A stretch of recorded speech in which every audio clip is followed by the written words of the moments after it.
పాపని ఎలా చూసుకోవాలో, తనకి ఏ టైంకి ఏమివ్వాలో మాకు కూడా తెలుసు.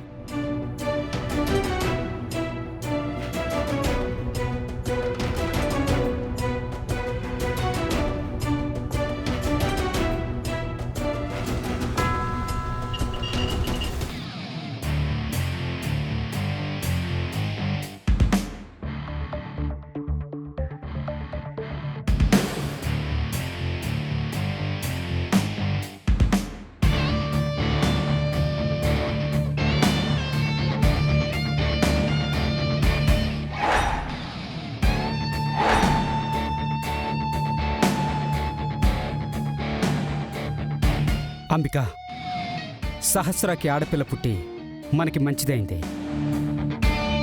ఆ వీలునామా ప్రకారం కూడా ఆడపిల్ల పుడితే ఆ ఆస్తి ఆడపిల్లకి దక్కదని క్లియర్గా వీలునామాలో కూడా రాసింది. అవును సుభాష్, ఇప్పుడు మనకు అడ్డంకి ఆ ఆడపిల్ల కాదు, ఆ విహారీగాడు. నాకు మేనేజింగ్ పదవి ఇచ్చారు, కానీ కంపెనీలో 51% షేర్స్ వాడికే ఉన్నాయి. దాంతో నేను ఏ నిర్ణయం తీసుకున్నా సరే వాడి అనుమతి కావాలి. అలాంటప్పుడు ఈ పదవి నాకెందుకు, ఈ బిజినెస్ నాకెందుకు?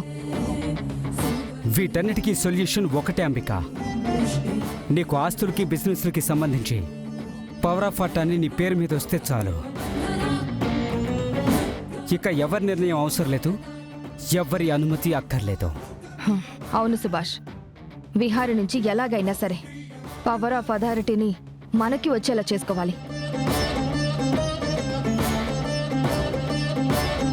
అంబిక, సహస్రకి ఇప్పుడు పుట్టింది ఆడపిల్లే, కానీ ఫ్యూచర్లో మగపిల్లాడు పుడితే ఆ పుట్టబోయే మగపిల్లాడు కూడా పవర్ ఆఫ్ అటార్నీకి ఏమైనా అడ్డవుతాడేమో? సుభాష్, ఆ లక్ష్మి పోయిన దగ్గర నుంచి విహారీ మనిషిగా లేడు.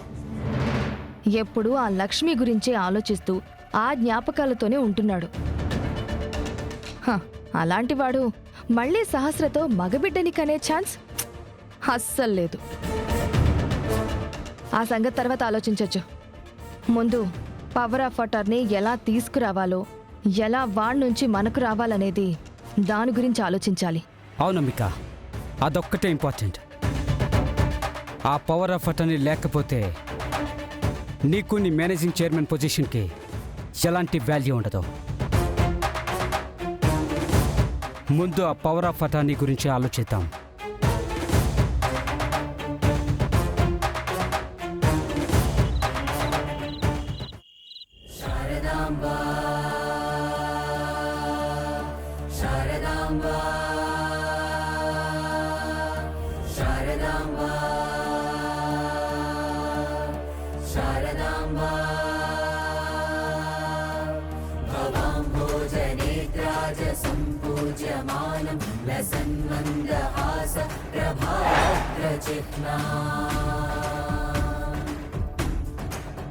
అమ్మా,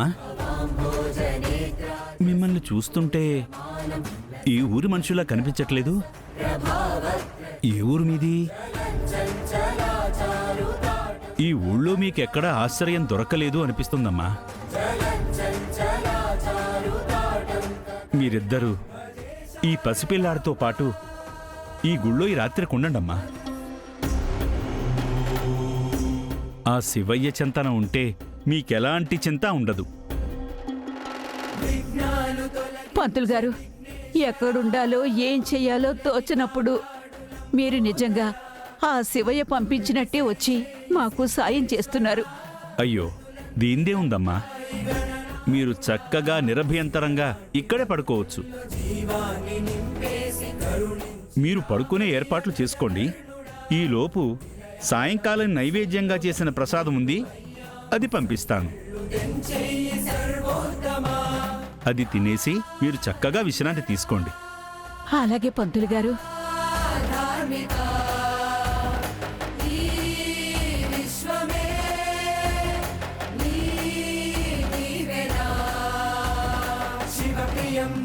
నేను ప్రసాదం పంపిస్తానమ్మా. అలాగే పంతులు గారు.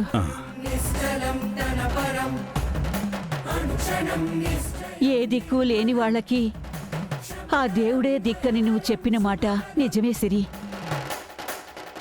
ఈ రోజుకి మనకి దేవుడే దిక్కయ్యాడు.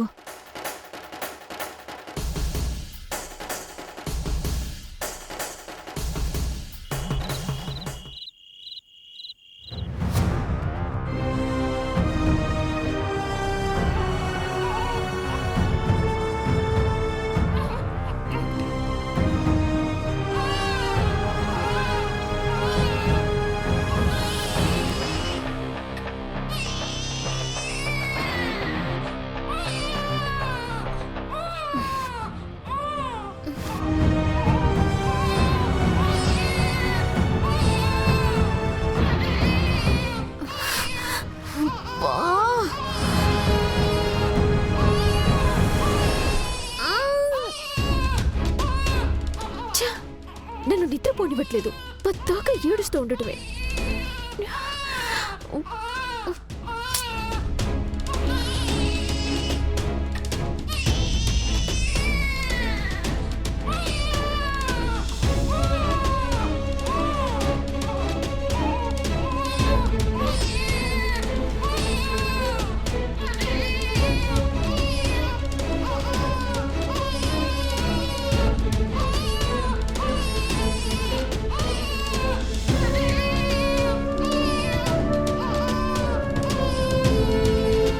ఏడ్చి నాకు నిద్ర లేకుండా చేస్తున్నావు కదా.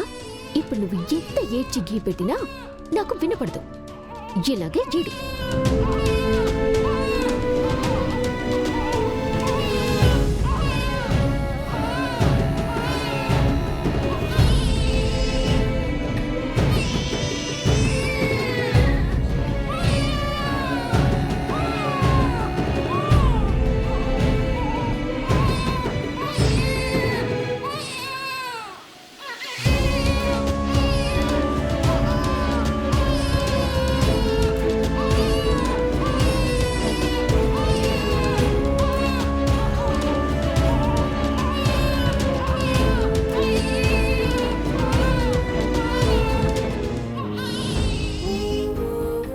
ఏంటమ్మా ఏడుస్తున్నావు? నువ్వు ఇలా పైకి ఏడుస్తున్నావు, లోపల నేను ఏడుస్తున్నాను.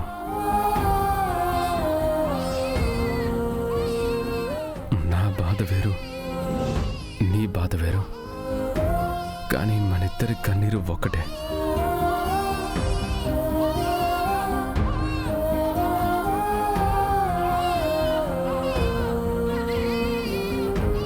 ఆకలేసి ఏడుస్తున్నావా?